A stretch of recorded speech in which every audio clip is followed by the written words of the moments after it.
Like I mentioned yesterday, and I mentioned again this morning, it's just like teaching somebody to march. I'm not having to work at it. My body is not having to drive the job. All I'm doing here as a rider is monitoring the situation. Again, I talked about the steering bit. You see, I just pushed him out then. Okay, tighten the turn up. And now I'm going to go around the black and white one just by a slightest amount of leg. And you see it pushes the turn out.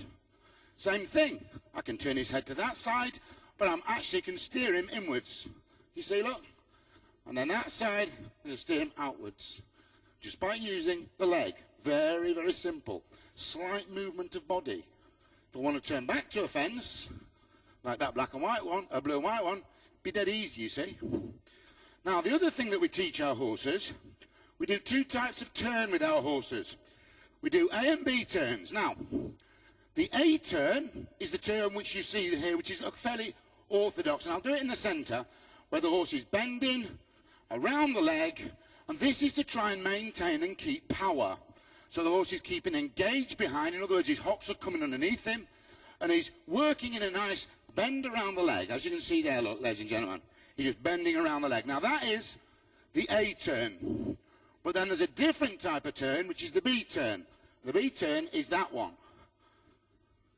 Do that again. Just change the leg.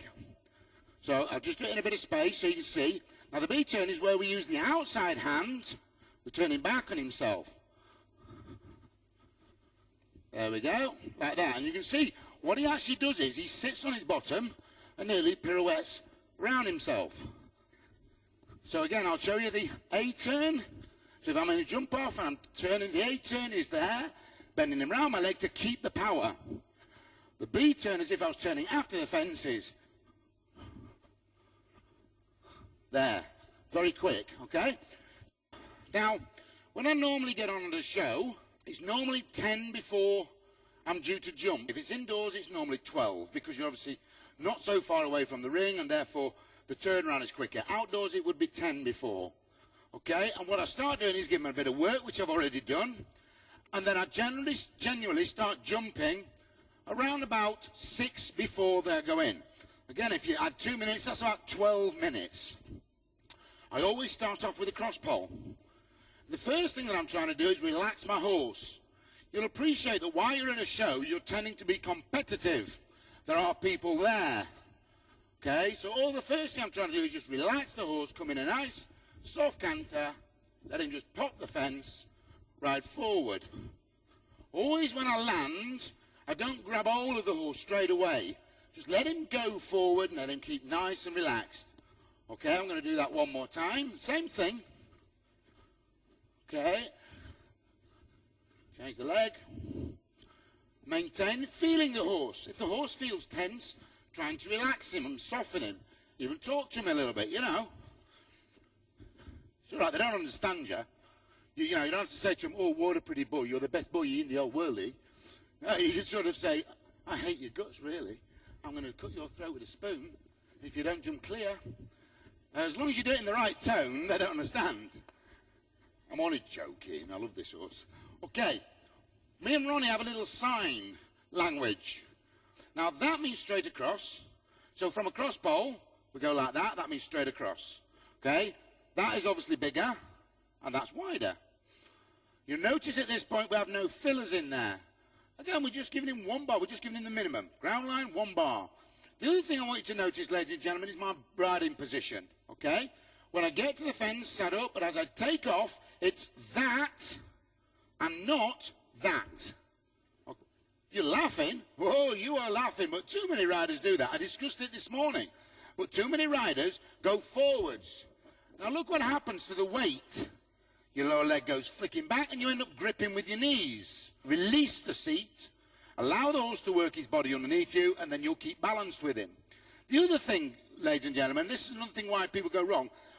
The reason why they fall off is because they throw their body forward. So if the horse then stops, you basically just throw yourself straight over the handlebars. By doing it this way, if the horse was to stop, you've still got your weight going down here. The chances are you're going to stay on board. Okay? You know, when you're warming up a horse, boys and girls, ladies and gentlemen, don't just go and jump jumps. You know, when Tim Henman's warming up for a match, Yeah, he does a bit of left forehand, a little bit of backhand, a little bit of loft work, practices his serve, doesn't he?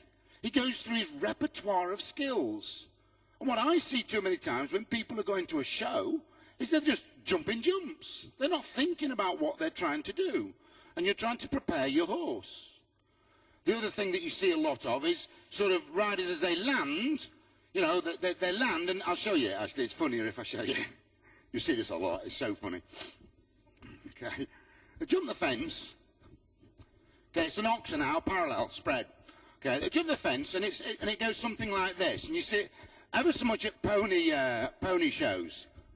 Wait. Is that all right, Dad? Is that all right? Whoa!